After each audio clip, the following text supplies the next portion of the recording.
over and over again, Van Gogh must see something.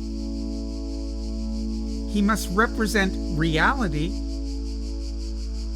but at the same time as he represents it, he is willing to enlarge it, to expand it, to turn it into something more magnificent.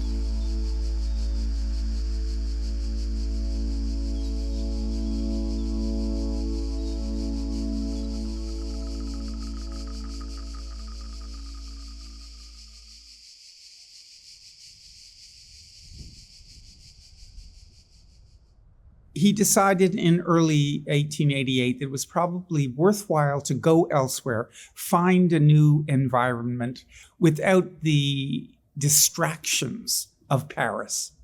And so he decided to go south to Provence.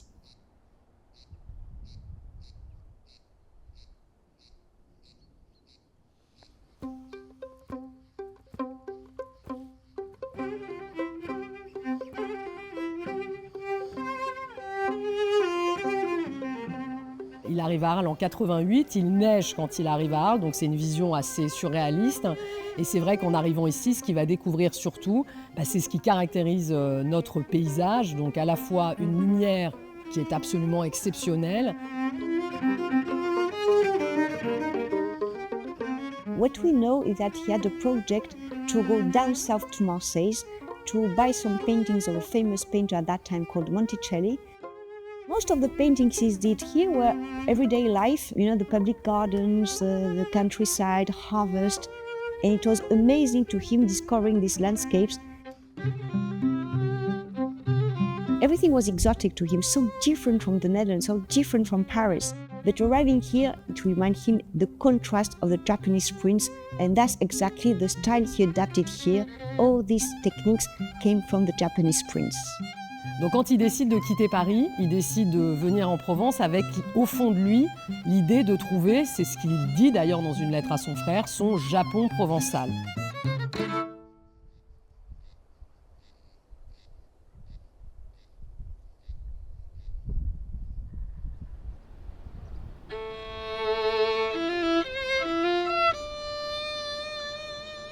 Van Gogh knew London, Paris, so when he arrived here, he's looking for very authentic kind of living. I think he brings some phantasma about what is living in the south of France.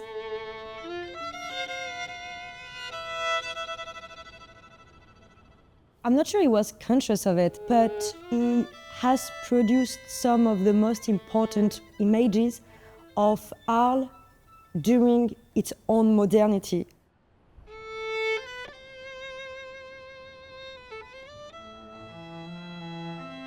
I think it was the novelty of this combination of old and new that captured his attention and made him realize that here was a kind of motif that no one else had been painting, and maybe he would be alone in capturing this particular new reality.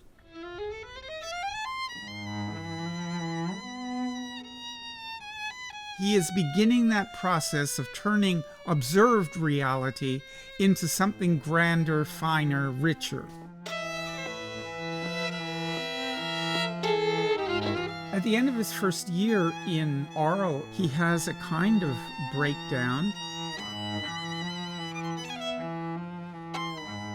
In the hospital at Saint-Rémy, Van Gogh was allowed to go into the garden and then further afield. Very often he doesn't look at the expanse of the garden, but he looks right down at the ground. So we are immersed in what must be 100 different shades of green. The asylum at Saint-Rémy still exists today, and the nurses there actually use art therapy as part of their treatment program. C'est-à-dire qu'on a une sorte d'héritage très intéressant et riche entre les sœurs qui nous ont transmis des valeurs comme celle de s'occuper des femmes en particulier et d'en faire un lieu justement très protecteur pour elles. Et en plus, cette histoire de Van Gogh que le médecin a laissé peindre. Et en fait, c'est cette espèce d'héritage multiple qui fait que ça rend le lieu aussi intéressant. Il y a aussi des gens pour qui ça permet simplement de se révéler et de s'exprimer. Il y a des gens pour qui ça donne vraiment un sens à leur vie, voilà, qui ont pu se révéler grâce à ce lieu.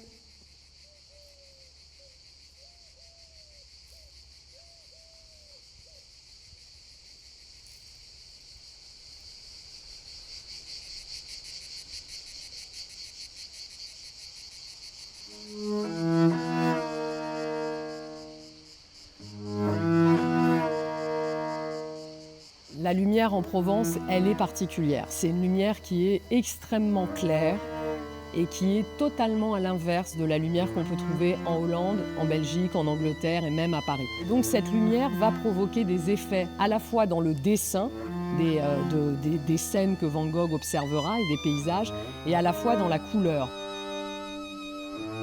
Close to the reality, it's important to understand the light and the effects of the light on the environment, on the flowers, on a wall. Dans la lumière du midi, cette lumière très, très claire, très, très pleine, va permettre à l'œil de regarder très très loin et d'avoir tous les détails, donc de vraiment avoir la découpe des formes. On voit très bien les bâtiments, les arbres, les collines se découper sur la ligne d'horizon, et ça on le voit jusqu'à des kilomètres et des kilomètres et des kilomètres.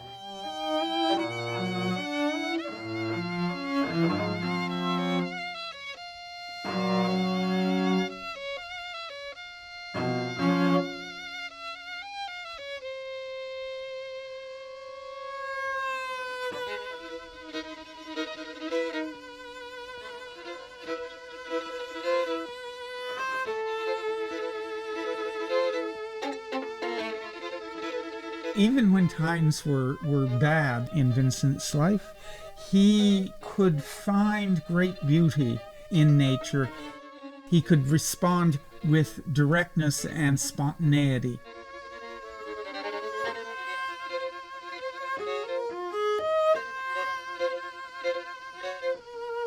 Comme Picasso disait que c'était le peintre qui l'émouvait le plus parce qu'on sent dans la peinture justement une grande justesse, des sujets qui sont très simples. Il n'y a pas de construction du sujet, il n'y a pas de réflexion, c'est un paysage, une nature morte, un portrait, mais qui sont travaillés avec à la fois beaucoup de simplicité, beaucoup d'audace, mais qui restent toujours extrêmement accessibles dans leur lecture. Tout le monde peut comprendre ces tableaux, tout le monde arrive à comprendre les expressions, les jeux de couleurs. Il y a quelque chose d'une grande lisibilité. Parce qu'il ne faut pas oublier que Van Gogh était quelqu'un qui avait aussi beaucoup de grandes qualités intellectuelles. Il ne faut pas enfermer Van Gogh dans sa maladie.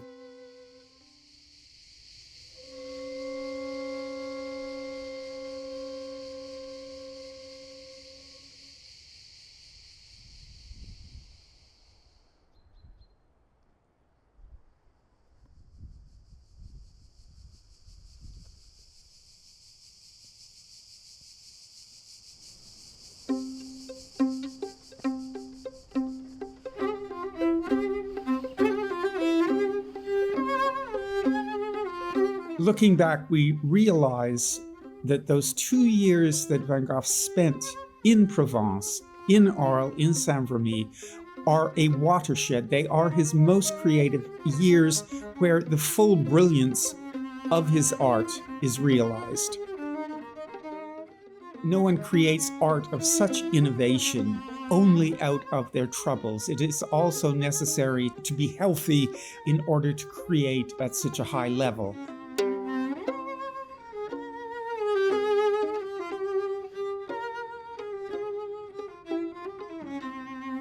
He is an artist conscious of creating a new kind of imagery, conscious of how he is going to promote himself, conscious of how he wants people across Europe to see and think about his art as a highly intelligent sequence of images that it pays to think of in relation one to the other.